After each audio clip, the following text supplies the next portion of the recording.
Money experts on TikTok are giving questionable tips to millions of viewers.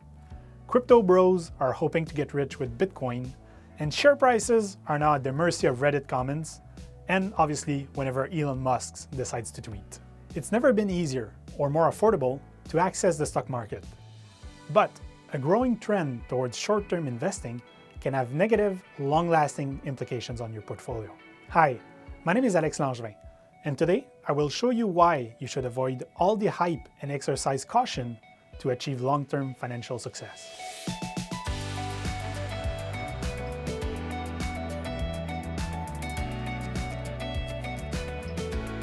Thanks to robo-advisors and apps like Wealthsimple or Robinhood, the barriers to entering the stock market have never been lower. It may be very tempting to take your hard-earned savings and try to grow them in the short term by trading stocks. For example, let's say you've saved up enough money for a down payment on a house. You'd like to invest your down payment and make it grow so you can buy a house in 2 or 3 years. Sure, it seems like a good idea, but what they don't tell you is how easy it is to lose money on the stock market, or how much you really stand to lose. In my previous video, I explained the basics of diversification and how this simple yet overlooked concept can prevent your portfolio from completely tanking when faced with risk. Shameless plug aside, in that video, I also talk about market risk. Market risk is the underlying risk associated with investing that cannot be avoided or diversified away. When you have a financial goal that you plan to materialize in the near future, market risk is your worst enemy. If we look at the last 90 years of the S&P 500, history shows that even with a diversified portfolio comprised of the 500 largest US public companies, you still have a roughly 24% chance to lose money over a 2-year period. And by losing money, I'm not talking about losing 2 or 3%. I mean you could lose even more than 30 or 40% of your investment. 24% seems like a small percentage, but it's still 1/4 of the time.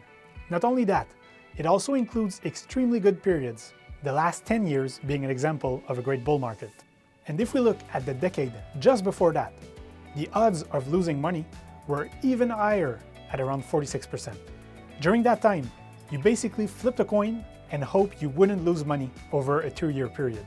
So, if you had invested your home down payment at some point in the 2000s, hoping it would grow and take it out in a couple of years, you could have lost up to half of your cash, depending on how unlucky you were. That's why a long-term approach to investing is so important. As Howard Marks so eloquently said, you can't predict, but you can prepare. If you still want to try your hand at short-term investing, you should only put a small portion of your available assets in the market. A portion small enough that it won't prevent you from buying the house of your dreams when you finally find it. For more investment tips, visit our website at claret.ca or get in touch with me directly by clicking on the links in the description.